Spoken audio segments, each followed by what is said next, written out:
tenets of my awakening had to do with the conspiracy that was the New World Order. And it was the topic that really birthed the truther community outside of the events of 9/11, at least online, the explosion of it. There were only a handful of people prior that were really talking about the New World Order and exposing the hidden agenda of the elite. And while there are still many who continue to track the political and economic developments, many people coming from a spiritual perspective, even a religious one, while we're made aware of the topic, always needed some kind of explanation beyond just these men are evil.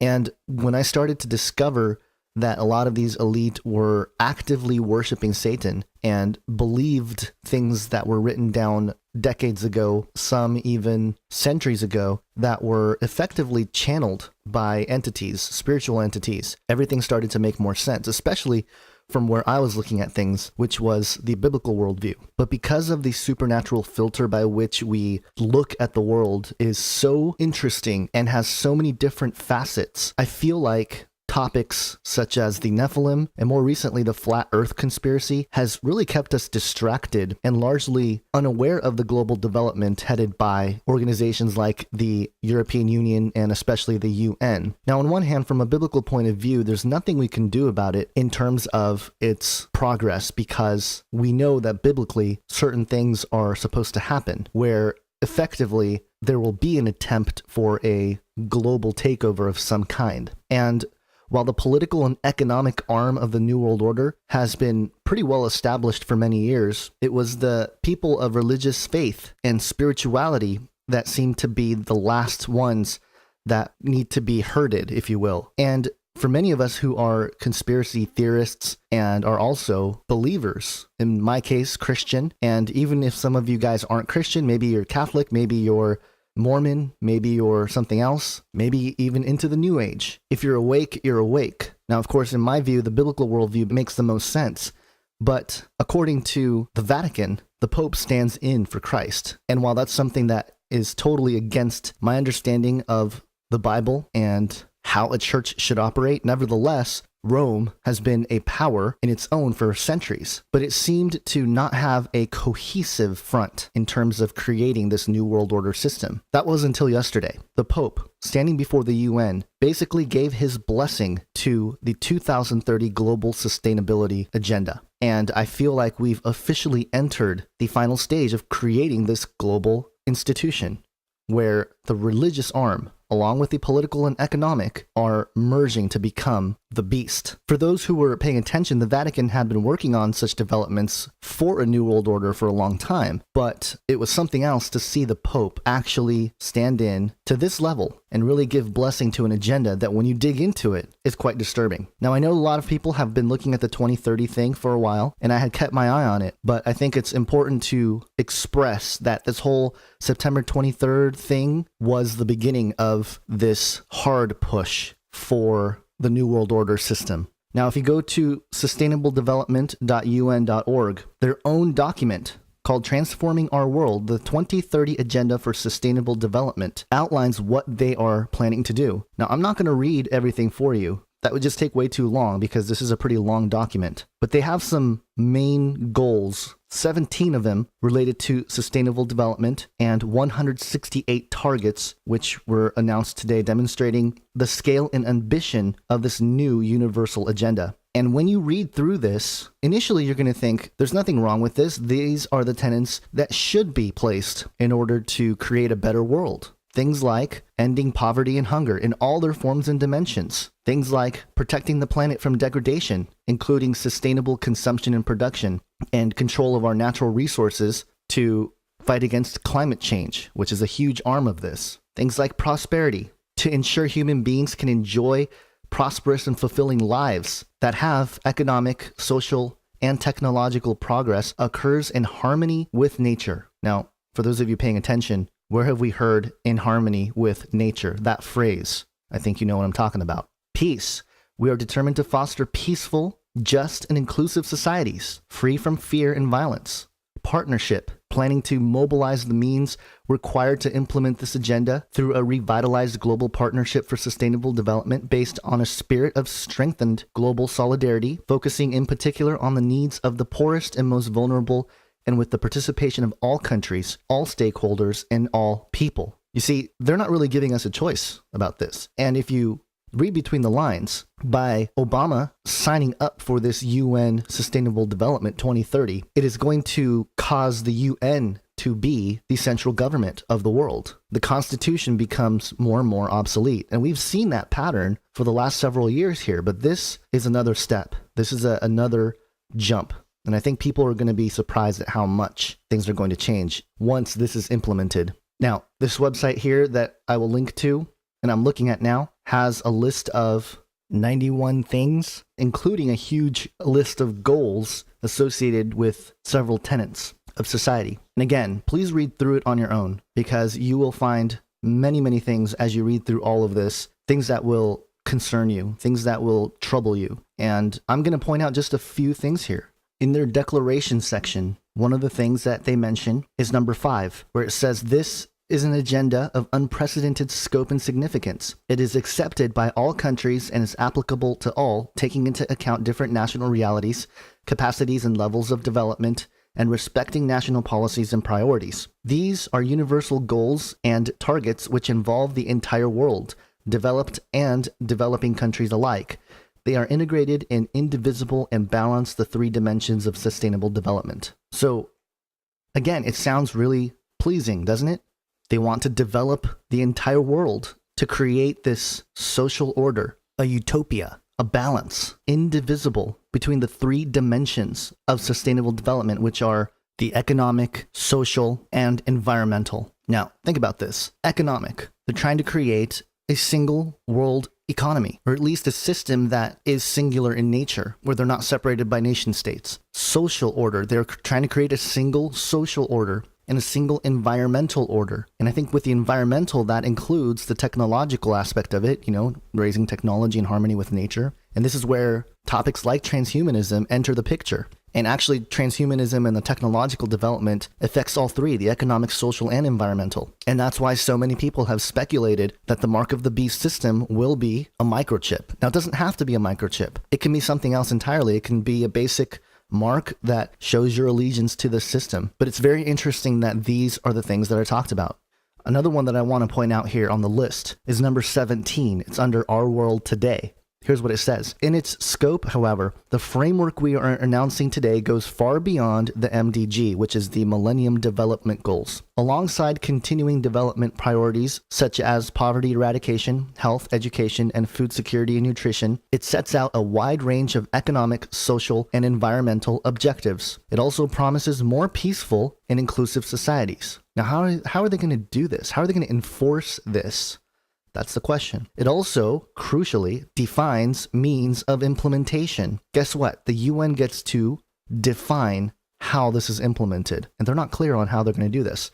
Reflecting the integrated approach that we have decided on, there are deep interconnections and many cross-cutting elements across the new goals and targets. So it's pretty clear here. The elite of the world, through this United Nations 2030 Sustainable Development, are basically declaring themselves the rulers of the planet. I mean, think about that. Now let me skip back to number 10 in conjunction to this. As one of their shared principles, here's what they say. The new agenda is guided by the purpose and principles of the Charter of the United Nations, including full respect for international law. It is grounded in the Universal Declaration of Human Rights treaties, the Millennium Declaration, and the 2005 World Summit Outcome Document. It is informed by other instruments such as the Declaration on the Right to Development. So again, this agenda is going to supersede the Constitution, at least here in the United States. And that's been happening for a while again, but this is it. We're going to start seeing the total breakdown, more so, at least in the United States.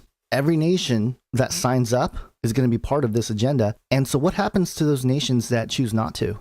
That's a question that I have. There's another conference in Paris in December that's going to really look at the climate change thing and the climate agreement. And this will be another thing that these elites are just deciding. And if the United States signs up, too bad, we can rebel, but we're going to be under the United Nations 2030 Global Sustainable Development Plan. This is the New World Order. It's here in more ways than you can imagine. The ending poverty thing is great. On one hand, how can you go against that thought? Of course we want to end poverty. The church has been going to nations like Africa trying to help with that poverty situation. But I heard somebody recently talk about how they were conversing with a pastor from Africa, and this pastor said, hey, you know what? Forget the food, forget the clothes. Those things are great. We appreciate that. But bring the gospel. He said, my people need the gospel, not food and clothes.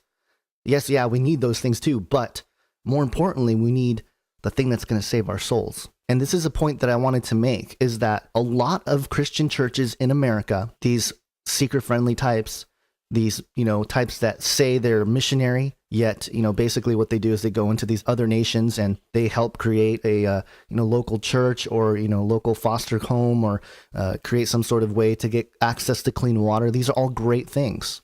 But those churches will hook, line, and sinker follow this agenda. They'll say, oh, yes, the UN will help us, in a greater capacity. And if you look at one of the goals, which is to end poverty in all its forms everywhere, in 1.4, it says that by 2030, ensure that all men and women, in particular the poor and the vulnerable, have equal rights to economic resources, as well as access to basic services, ownership and control over land and other forms of property, inheritance, natural resources, appropriate new technology, and financial services, including microfinance. Now, again, will this really happen? I don't know. And it sounds good. Yeah, we want our own ownership and control over our land and, our own property, and we want our own inheritance and have access to our own natural resources. But what happens if you don't comply with the UN in how to do that, or under what conditions we do that? That's the question. That's the big question here. And what does it mean to create appropriate new technology and financial services? Technology that is controlled by who? For what purpose? All very important questions that I don't think we're going to have much say in, because these elite and these rulers of the UN are going to decide for us. Same thing with ending hunger. They want to 2.A, increase investment, including through enhanced international cooperation in rural infrastructure, agricultural research and extension services, technology development, and plant and livestock gene banks in order to enhance agricultural productive capacity in developing countries, in particular, least developed countries. Again, technology development and plant and livestock gene banks. Very interesting. And then education, inclusive and equitable quality education, and promote lifelong learning opportunities for all. 4B, by 2020, sustainably expand globally the number of scholarships available to developing countries, in particular least developed countries, small island developed states, and African countries, for enrollment in higher education, including vocational training and information and communications technology. Why would they want to push that higher education and focus on information and communication technology? That's interesting. Technical, engineering, and scientific programs in developed countries and other developing countries. So, again, I can go on and on here. There's a lot of things in here that will jump out at you, and at first will sound like, oh, that sounds wonderful, but then you kind of think about it and you go, wait a minute, how are they going to implement this? What sorts of rules and sorts of demand are they going to have? And what happens to those who don't comply? What if they do something that you think is morally misaligned with what you believe? And now that the Pope is behind it, there's a means here to create a one world religious system. And the Pope definitely gave its blessing to this whole agenda. That's why he came. Now, let me make this last point here under technology. 17.6, enhance north to south, south to south, and triangular regional and international cooperation on and access to science, technology, and innovation, and enhance knowledge sharing on mutually agreed terms, including through improved coordination among existing mechanisms, in particular at the United Nations level, and through a global technology facilitation mechanism. A global technology facilitation mechanism. The United Nations wants to create the virtual panopticon. In essence, they want to control the technology. They want to control the facilitation of that technology and the mechanisms that are involved in it. And how are they going to do this? Through sharing on mutually agreed terms. Mutually between who? Now, in Daniel 7, plenty of Bible prophecy scholars and people that are interested in biblical prophecy have looked at the vision in Daniel 7. The four beasts. And there have been many speculations as to who that is, who these four beasts are. And a lot of people have suggested that they're nations. That's kind of the main tenet here. And it's quite possible that it is the nations. Three nations come together, maybe under some sort of 2030 system or something like it in the future, and they become the final beast kingdom. Or maybe it's describing the three dimensions, the economic, social, and environmental arms of society. And as these sectors of society converge, it becomes the fourth beast. Daniel 7:23, and thus he said, as for the fourth beast, there shall be a fourth kingdom on earth, which shall be different from all the kingdoms, and it shall devour the whole earth, and trample it down, and break it to pieces. And interestingly enough, in Revelation 13, we see the same beast as the one described in Daniel 7, a beast that rises out of the sea with 10 horns, 7 heads, 10 diadems on its horns, and blasphemous names on its head. A beast that's like a leopard, feet like a bear, mouth like a lion. It's a conglomerate of the three beasts previously described in Daniel 7. And to it the dragon gave his power and his throne and great authority. One of his heads had a mortal wound, and we've talked about this before. And when the religious arm comes in, could this be the other beast rising out of the earth, which had 2 horns like a lamb and spoke like a dragon? A perfect description of the papacy and Rome. It exercises all the authority of the first beast in its presence and makes the earth and its inhabitants worship the first beast whose mortal wound was healed. And we'll just have to wait and see. Some of the tenets here, performing great signs, even making fire come down from heaven. We certainly haven't seen that. And after the wound of the first beast, the second beast will heal it somehow, perform these miracles, and that's going to cause the creation of the image of the beast, and it will implement the mark of the beast. And if you read the mark of the beast here, it causes all, both small and great, both rich and poor, both free and slave, to be marked on the right hand or the forehead, so that no one can buy or sell unless he has the mark. That is the name of the beast or the number of its name. Guys, go read that, and then go read the Sustainable Development document. And I think you'll see why this is such a huge turning point in our world. These are things that were prophesied, and whether it be the exact fulfillment or just the shadow of the fulfillment, we'll have to look and see. But things are changing, and our lives will change. But there's one thing that won't change, and that's the Word of God. God's kingdom will reign forever and ever. And remember that heaven and earth is going to pass away. All this stuff that's building up, it's going to pass away. But His Word, the Word of God, will not pass away. If you don't know Jesus Christ, you need to turn to Him today. You need to repent, and you need to believe that Jesus Christ died and rose again on the cross for you, because that is the only thing that's going to save us from the global tyranny that's about to take effect here in the next few months, few years, and certainly decades. Have an awesome day, guys. God bless.